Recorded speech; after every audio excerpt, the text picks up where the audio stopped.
Es el 11 de septiembre de 2001. A las 8:46 de la mañana en Nueva York, un avión comercial se estrella contra la torre norte del World Trade Center.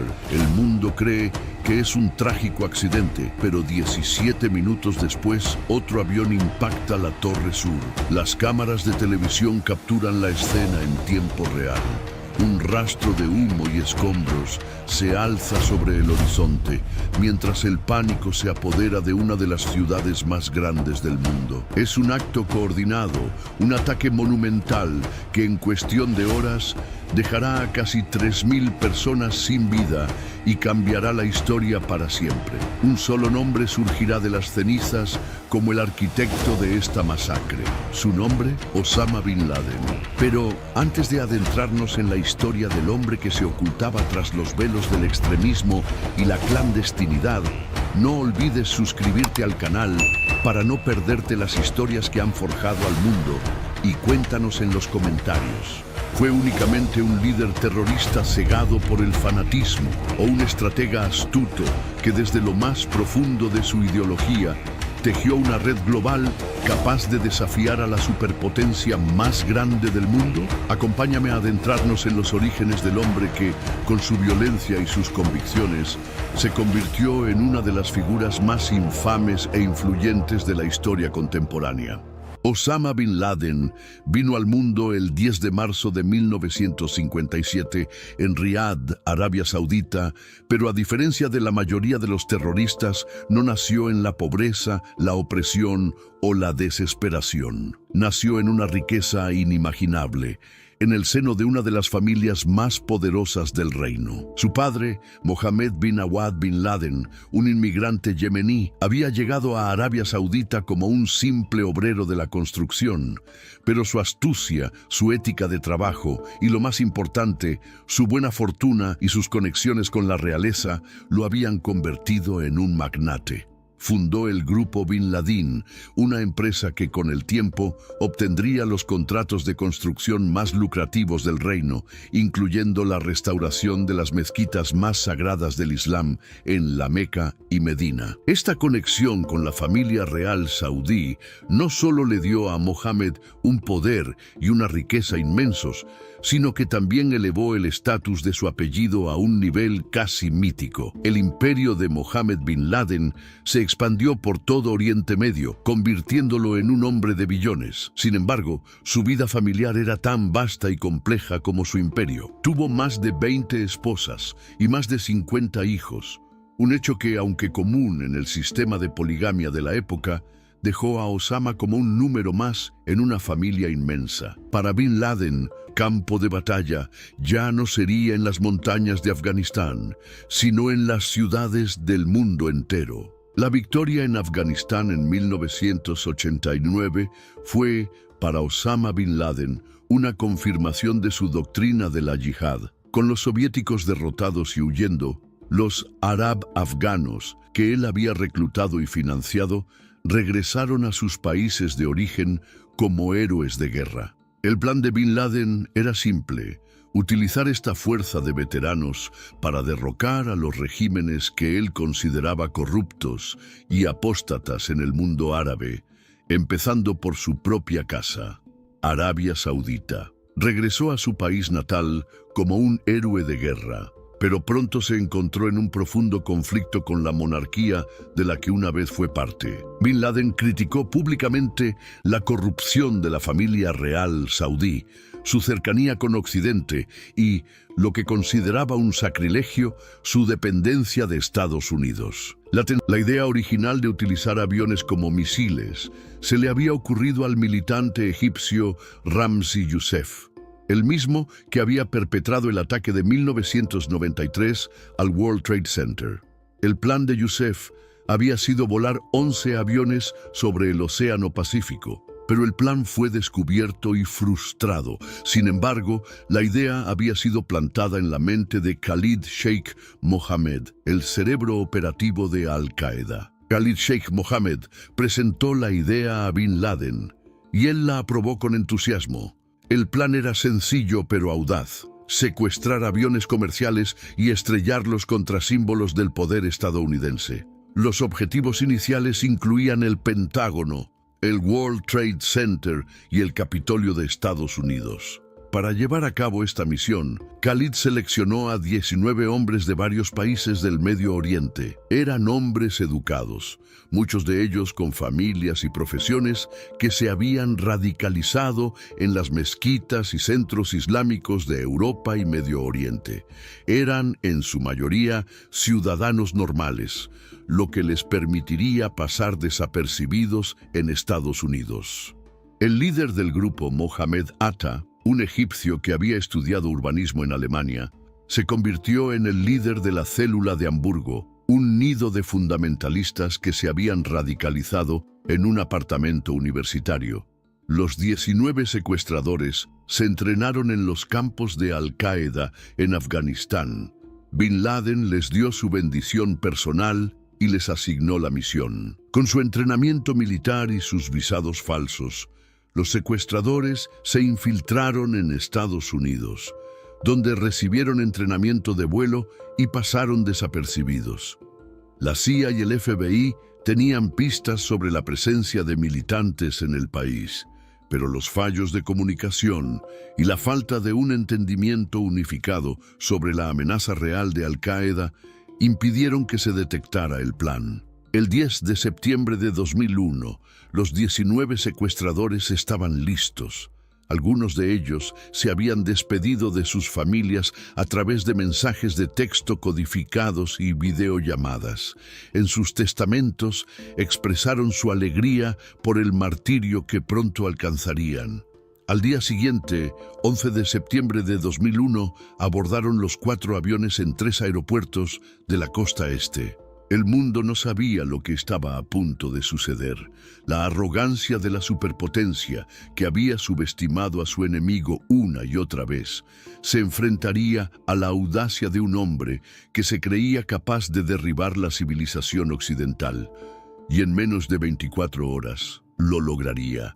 El telón de los ataques más sangrientos de la historia se levantaba en el cielo de un martes cualquiera. La mañana del 11 de septiembre de 2001 amaneció como cualquier otro martes, pero en unas pocas horas el mundo entero cambiaría para siempre. A las 8:46 am, el vuelo 11 de American Airlines, secuestrado por terroristas de Al-Qaeda, se estrelló contra la torre norte del World Trade Center en Nueva York. Apenas 17 minutos después, a las 9:03 am, el vuelo 175 de United Airlines impactó contra la Torre Sur. Las imágenes de aviones comerciales desapareciendo en un destello de fuego en el corazón de la ciudad más famosa del mundo eran tan surrealistas que muchos pensaron que se trataba de una película.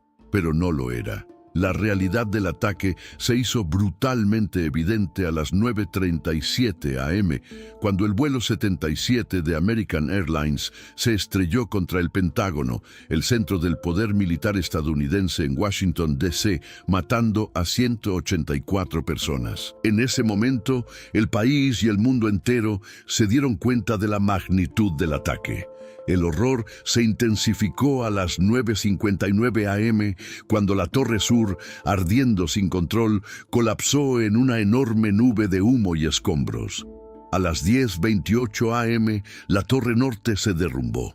Los terroristas habían logrado su objetivo de una manera más devastadora de lo que nadie pudo haber imaginado. Pero el plan de Osama Bin Laden no había terminado. A las 10:03 am, el vuelo 93 de United Airlines, el cuarto avión secuestrado, se estrelló en un campo en Shanksville, Pensilvania, después de que los pasajeros y la tripulación se rebelaran contra los secuestradores. Este acto de heroísmo, aunque trágico, impidió que el avión llegara a su objetivo, probablemente el Capitolio o la Casa Blanca. El saldo final de los ataques fue de casi 3.000 personas muertas, en el ataque más letal en la historia de Estados Unidos en su propio territorio. En las horas siguientes a los ataques, el presidente George W. Bush declaró que Estados Unidos se enfrentaría al terrorismo con toda la fuerza de su gobierno y ejército. El público, conmocionado y furioso, demandó justicia y el rastro condujo directamente a las cuevas de Afganistán. Osama Bin Laden se atribuyó públicamente la autoría de los ataques y el mundo lo vio en un video, regodeándose en su plan de usar aviones para derribar los edificios. Su objetivo era claro: humillar a Estados Unidos, forzar una respuesta exagerada y, en el proceso, unir al mundo musulmán bajo la bandera de su yihad.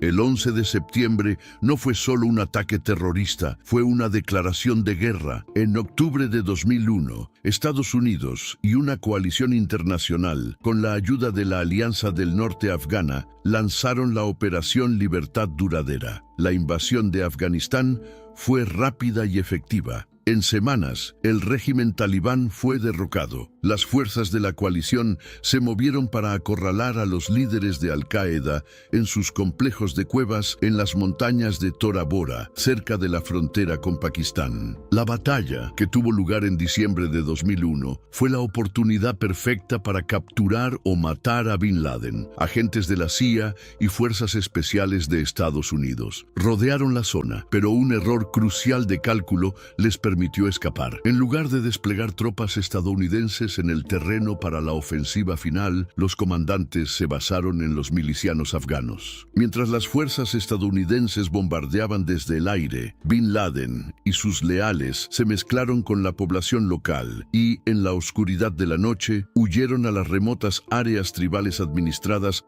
federalmente en Pakistán. Una vez en Pakistán, el fantasma de Bin Laden desapareció. Su huida marcó el comienzo de la cacería humana más larga y costosa de la historia. Durante casi una década, el hombre que había desafiado a la única superpotencia del mundo permaneció oculto. Las agencias de inteligencia de Estados Unidos, el FBI y la CIA invirtieron miles de millones de dólares y una cantidad incalculable de recursos humanos en la búsqueda. La estrategia de Al-Qaeda fue simple: cortar todas las comunicaciones electrónicas, evitar las llamadas telefónicas y el correo electrónico, y depender únicamente de un pequeño círculo de mensajeros de confianza. La clave de la caza de Bin Laden residía en su sistema de mensajería. Los agentes de la CIA sabían que, para que Al-Qaeda funcionara, su líder necesitaría un mensajero, alguien que lo conectara con el mundo exterior.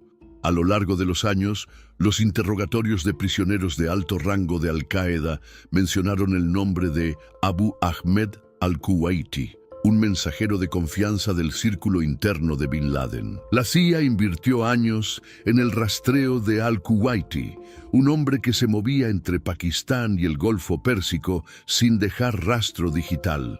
En 2007, finalmente, los agentes de inteligencia lograron rastrear una llamada telefónica de al-Kuwaiti, lo que los llevó a una casa en Peshawar. A partir de ese momento, el rastro se volvió más claro. Un año después, en 2009, el mensajero fue seguido a una mansión misteriosa en Abbottabad, Pakistán. Lo que encontraron en Abbottabad fue una anomalía. La mansión, a solo unos kilómetros de una prestigiosa academia militar pakistaní, era una fortaleza sin ventanas en la planta baja, con muros de más de 5 metros de altura.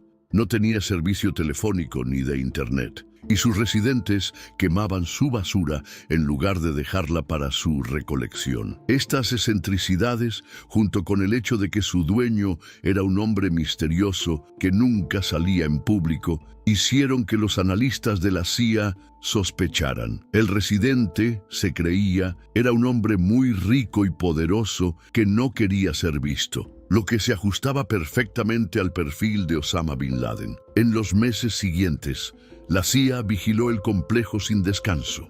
Un dron y otros equipos de vigilancia confirmaron que una figura alta que coincidía con la altura de Bin Laden paseaba en el interior. El misterio de la casa de Abbottabad se había resuelto. El hombre más buscado del mundo no estaba en una cueva en las montañas, como muchos creían.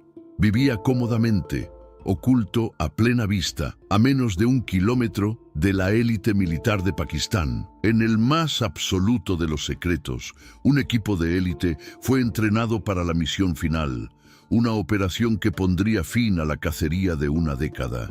El final del fantasma de Bin Laden estaba a punto de escribirse, y no sería por medio de un misil, sino con la sangre fría de un comando de élite. Después de una cacería de casi una década, el mundo se asombró al enterarse de que el hombre más buscado del planeta vivía en un complejo fortificado, a solo unos kilómetros de una academia militar.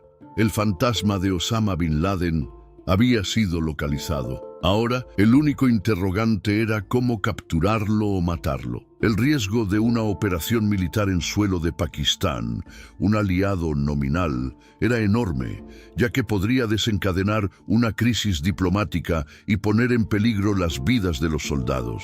Por ello, el presidente Barack Obama aprobó una operación clandestina que sería llevada a cabo por un equipo de élite, el equipo SEAL. La misión, bautizada como Operación Lanza de Neptuno, fue entrenada en una réplica exacta del complejo de Abbottabad, en Estados Unidos. El plan era audaz y arriesgado, y dependía de la precisión absoluta y del factor sorpresa. En la noche del 2 de mayo de 2011, 2 helicópteros de las Fuerzas Especiales estadounidenses despegaron de una base en Afganistán. Volaron bajo, en un silencio total, en lo profundo del espacio aéreo pakistaní. La incursión se hizo en la oscuridad, sin la participación de las fuerzas pakistaníes, lo que subrayaba la desconfianza de Estados Unidos hacia su supuesto aliado. La operación, que se suponía que iba a durar menos de una hora, empezó a fallar tan pronto como los helicópteros entraron en el complejo. El rotor principal de uno de los helicópteros falló debido a la poca densidad del aire, lo que provocó que el aparato se estrellara de forma controlada dentro del patio del recinto. A pesar del contratiempo, los SEAL se movieron con una precisión letal. Ingresaron al complejo, subieron las escaleras y se enfrentaron a los residentes. En el tercer piso encontraron a un hombre alto y delgado. El hombre, que se había escondido detrás de una de sus esposas, fue identificado en cuestión de segundos. El líder de Al-Qaeda, el cerebro de los ataques del 11 de septiembre, había sido encontrado. En un enfrentamiento breve y violento, un SEAL disparó a Osama Bin Laden en la cabeza y el pecho, matándolo en el acto. La operación, que había durado poco más de 40 minutos, fue un éxito total. El SEAL emitió la señal clave a su comandante. Jerónimo, Jerónimo, Jerónimo, la cara del terror ha caído. El fantasma que había eludido a la inteligencia occidental durante una década había sido finalmente capturado. Tras la muerte de Bin Laden, los SEAL recogieron su cuerpo y una gran cantidad de material de inteligencia, incluyendo ordenadores, discos duros y documentos. Luego, con el helicóptero que había fallado, regresaron a la base en Afganistán. El cuerpo de Bin Laden, para evitar que su tumba se convirtiera en un lugar de peregrinación, fue llevado a un buque de guerra de la Armada de Estados Unidos en el Mar Arábigo y fue enterrado en el mar de acuerdo con la tradición islámica. Con el anuncio de la muerte de Bin Laden, el mundo entero se sintió aliviado, pero para muchos, el sentimiento de justicia fue agridulce. El final de la cacería no era el final de la guerra. La muerte de Osama Bin Laden fue, sin lugar a dudas, un logro monumental para la lucha contra el terrorismo. Demostró que no hay refugio para los que cometen atrocidades. Sin embargo, en el gran esquema de las cosas, su muerte fue el final de un capítulo, no del libro. Al-Qaeda, la organización que él había fundado, había sido descentralizada y, en su ausencia, el liderazgo pasó a manos de sus lugartenientes, quienes carecían de su carisma y su visión estratégica. Pero el legado de Bin Laden no fue solo Al-Qaeda. Su ideología de la yihad global había echado raíces profundas en el mundo musulmán. Con la inestabilidad que siguió a la primavera árabe y el caos en países como Siria e Irak, grupos aún más radicales y brutales surgieron de las cenizas de Al-Qaeda. El más notable de ellos fue el Estado Islámico de Irak y Siria, ISIS. Aunque ISIS se separó de Al-Qaeda por diferencias ideológicas y tácticas, su objetivo principal de establecer un califato global era una consecuencia directa de la visión de Bin Laden. Su legado de caos y terror demostró que la ideología puede ser más difícil de matar que un hombre. La historia de Osama Bin Laden es la historia de un hombre que, con una combinación de riqueza, ambición y una ideología retorcida, logró cambiar el curso de la historia. Aunque su vida terminó en una fortaleza en Pakistán, el terrorismo que él incubó sigue vivo. Su figura sigue inspirando a una nueva generación de extremistas en todo el mundo. La guerra que él declaró en 1996 no terminó con su muerte en 2011. Al contrario, se ha transformado y se ha vuelto más descentralizada, lo que la hace aún más difícil de combatir. Al final, Bin Laden no solo logró humillar a Estados Unidos, sino que también dejó un legado de conflicto interminable, una cicatriz en el tejido social y político del mundo que tardará décadas o incluso siglos en sanar. La historia de Osama Bin Laden es un recordatorio sombrío de que a veces las ideas más destructivas nacen no de la pobreza, sino de la más profunda y peligrosa arrogancia.